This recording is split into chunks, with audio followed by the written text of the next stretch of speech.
when Secretary Kennedy asked me to answer the question, what is causing the rise in autism, it's actually surprising how much can they get done when there's the political will to do it, right? That's a question that has been very difficult to get scientists to actually address. I don't know the answer why autism. I don't either, but I'd like to know. And by the way, I would also argue that there's been a political movement to suppress the question even, and it's amazing how much that can have an effect. That actually didn't surprise me. I knew about that. Yeah. What I didn't know was that when there's a political will to answer a question like this, it will happen.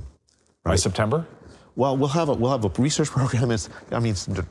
Drew, you know, it takes science takes its own time. I know. Well, at least you have data analysis. No, you have some hypotheses. We'll have a program, an independent research program where the nation's scientists can bid for funding to study the program. We'll give data available to them so that they can analyze the links of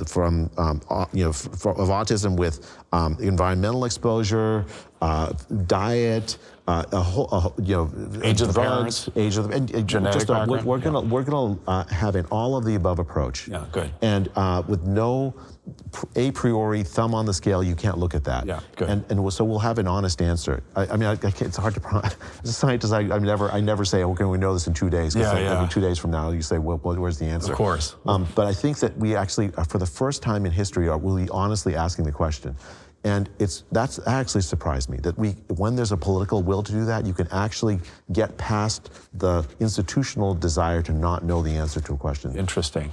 I can tell you my own personal story. I spoke at lots of colleges and universities over the years, but one of them I would give a lecture to their incoming freshman class every year for about 15 years. And it's a very, very elite, which is science institution.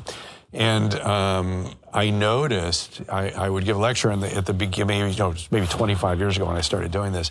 At the first couple seats in the front rows, I could say, oh, those kids I could see, I know what a spectrum is, And as the years went on, the row started filling up, the next row, and it got so bad that institution, not so bad, it got so prevalent that institution needed to set up a separate autism department and program for helping them manage whatever stressors or unique issues they had. And whatever the answer is, it's almost like, there's such a range.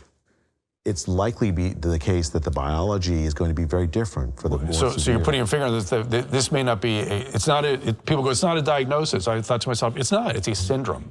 And as such, yes, there's going to be a lot of different things in there. We're going to have to look at that too. We'll tease it apart. I think we'll learn a lot more about it, and we'll get answers to parents and children of this country who have been desperate for answers for years. I'm talking to Jenny McCarthy in a few weeks, and I want to apologize to her because she's looking for answers. And I was a little dismissive, and I thought, God, it's sexist, and it's like, you can't let moms try to come up with some answers here.